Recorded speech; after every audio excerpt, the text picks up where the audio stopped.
Dito sa De Los Reyes Street sa Sampaloc, Manila, dinudumog ang isang pop-up bar. Ang mga sinaserve sa unang tingin, aakalain mong pang party-party dahil sa suwabing galawan ng server. Ito ang mocktails na binuo ni Sir Mac Flynn Teodoro taong 2022. Lagpas isang dekada na siya sa pagtimpla at pagsubok sa iba't ibang mga inumin. Kaya ngayon, naisipan niyang magtayo ng sariling brand na enjoyable na healthy pa.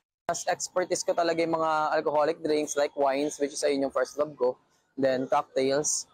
But since ayun nga, nasa vicinity tayo ng mga students or malalapit tayo sa schools and hospitals, that's why we decided na mag-incorporate ng non-alcoholic na lang. Para pwede sa lahat, pwede na sa kids, senior. At dahil fresh at organic lahat ng ingredients, sigurado ang health benefits. Price range nito, nasa 90 pesos pataas lang. Masubukan na nga? So haluin muna natin para mas makuha natin yung lasa niya. So, ang ganda ng kulay. Tingnan natin. Oh wow, sarap. Very fresh siya. And yung pulp ng peras mangunguya mo plus yung lasa ng guyabano. At ito yung kanilang yema affogato. Yung tamis ng yema plus yung pait ng kape. Nag-mix siya well together. Pero mukhang hindi lang ako ang nag-enjoy sa mocktails na ito dahil may naabutan din tayong Pinoy migrant galing Sweden na umuwi pa ng Pinas para lang hanapin ang pop-up bar na ito. This drink is really good. It's amazing. I mean, compared to Sweden, yes, it's the same level. And then, but I would go here actually because this is adventure. This kind of ambience where people are exciting and watching and then want to see how it goes. It's like welcoming.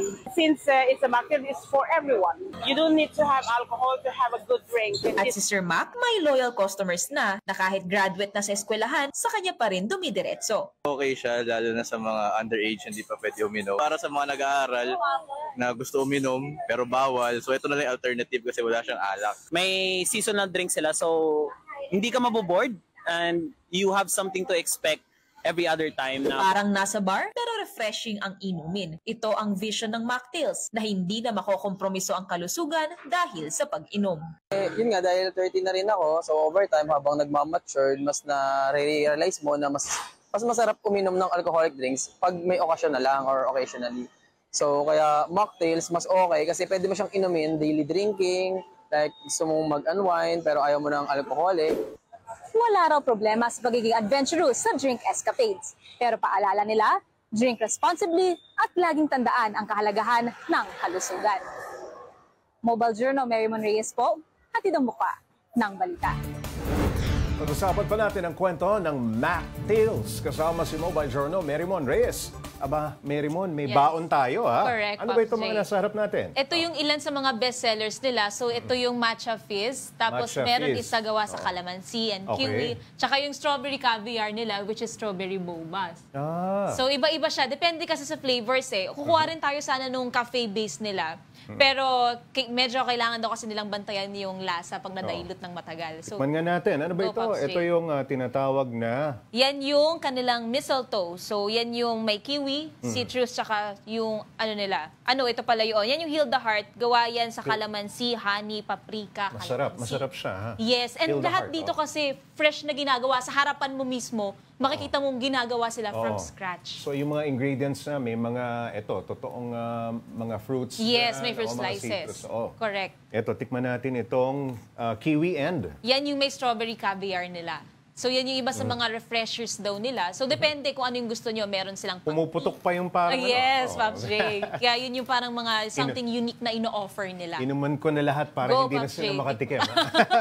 Tsaka ang maganda dyan, meron kasi siyang health benefits. So depende kung gut health, kung para sa magandang balat yung gusto mo, kung gusto mong magkaroon ng kick, energy boost, lahat yun makukuha mo doon. So healthy, no? Hindi karaniwan ito sa mga food cart, ano? Yes, yung Pops mga healthy drinks, ine-expect mo, mga gulaman, sago, o yung iba pa mga sa malamig. Pero sila, level up, no? Yes. Okay. And ang maganda dyan, you built. Ano ang background nitong si Mac Flynn? Yes. Mismong presidente. Actually, maganda kasi lagpas 10 years na siyang nasa industry ng drinks. So, na-try niya na magtimpla ng tsaa, ng kape. Nagba-bartend siya, matagal Yes, na. nag-work din siya. Pinakahuli niyang trabaho bago siya nag-put up nitong pop-up bar niya sa isang private club sa Taguig. So, doon niya nakuha yung pag-aaral kung paano ba magagandang timpla. Pero kinonsider niya kasi yung location, you built, may students, may mga ospital na malapit.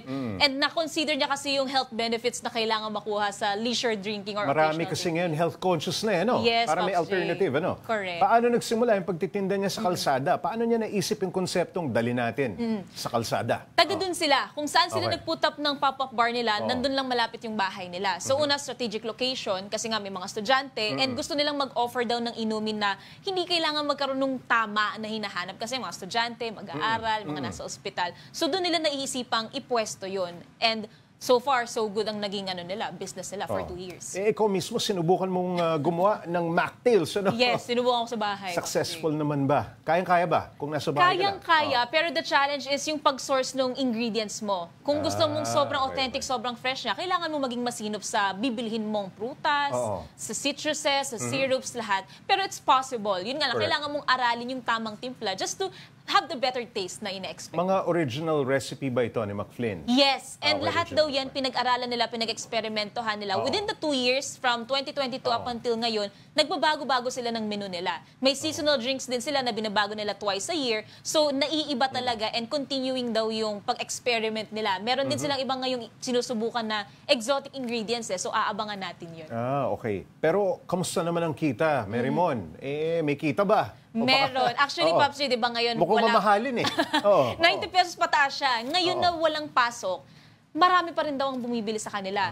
Nasa 100. Pero pag kunwari daw may pasok na, peak season na ng mga estudyante, nandiyan na lahat ng mga nagtatrabaho, umaabot ng 150 to 200 orders per day ang nakukuha nila. And para sa iyo, marerekomenda man natin to dun sa mga nag-iisip na magnegosyo ng ganitong klase ng business. Funny thing, Pops J, tinanong natin siya kasi risk din daw yung ginawa niya. Hindi niya in-expect na from being part ng private club sa Taguig, magbubukas siya ng sarili niyang pop-up bar na hindi naman alcoholic pero sugal talaga lahat ng in-offer niya.